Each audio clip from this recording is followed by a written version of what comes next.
My name is Monica. I'm with that hashtag show. I'm so excited to talk to you today. Uh, How did you originally become attached to this project?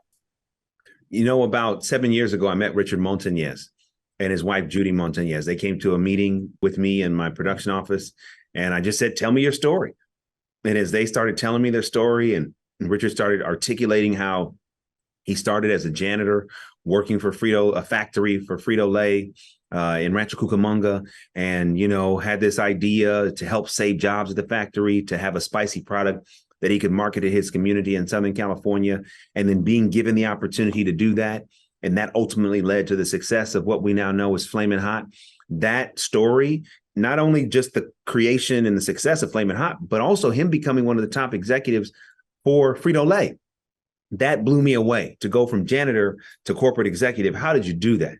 So at the end of that meeting, I told him that I would get his movie made. I just gave him my word. I didn't know how I was going to do it, but I was so motivated and inspired by his story. I just had to share it with others. I think it's amazing. I live in Rancho Cucamonga or nearby, and I've driven by the Frito Lay factory. And after watching the film, I'm just moved and so emotional about the people that are in there and people who have dreams and goals. And it's so inspiring, this film.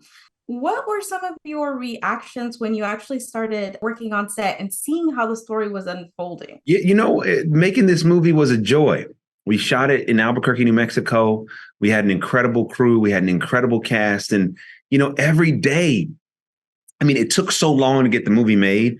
As I mentioned, I've been working on it for almost 7 years, and there were certain days I didn't know if it was going to happen. So to be there on set and to be there with Eva Longoria, our director, there were just days I just would pinch myself.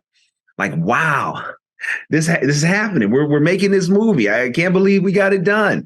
So it was really a sense of deep gratitude and a whole lot of joy. What were the key elements for you that were really important that you had to get right? The key elements were, getting the essence of his story right.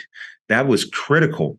When you're making a true story, for me, it's a movie, but for the subject, it's their life. And at the end of the day, this movie is how people are going to see their life for eternity. So, my goal is to get it right. Now, getting it right does not mean telling every detail. Getting it right means, understanding the essence of their journey and making sure that that is correct. And that was a process that took years to get right, from working on the script and having multiple writers work on the script and consulting with Richard and Judy and getting notes from the studio. And it just was a process. It was a real process. But I'm glad that we went through the process, because the movie is so much better because of it. And there's a couple scenes where certain things are told through, Richard's perspective and just how he tells it versus how other people tell it, which is amazing storytelling because it's so human and it's so honest. And I really love that. You talk a lot about diversity and equity and its importance in Hollywood. When you were making this film, did you feel like, wow, this is really happening? I'm building this space where that's where we're moving towards in the industry. No, I wouldn't say that I necessarily thought a lot about that. I just thought about, hey, I love this story. I'm here to get this movie made.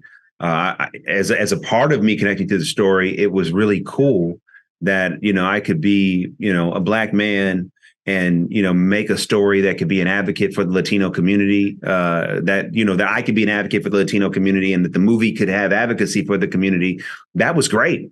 And I think that, the success of Flamin' Hot and just the way that the movie is being positioned in the marketplace then does have a lot of impact as it relates to the DEI work that I'm passionate about. But my initial motivation wasn't that work. It was just loving this story and wanting to get this story told. My last question for you is, when audiences sit down to watch this film, what do you hope that they take away with them? I hope that they take away, so many things. One, all things are possible to those who believe.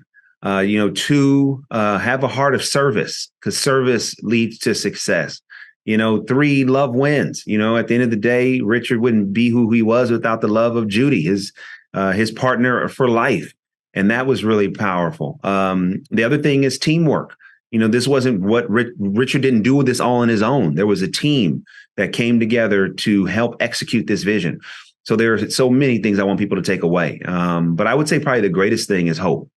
I want people to see this film and say, I can do what Richard did. I can do it in their own way, but yes, I can make a contribution. I can serve my community. I can serve my coworkers. I can become a better colleague.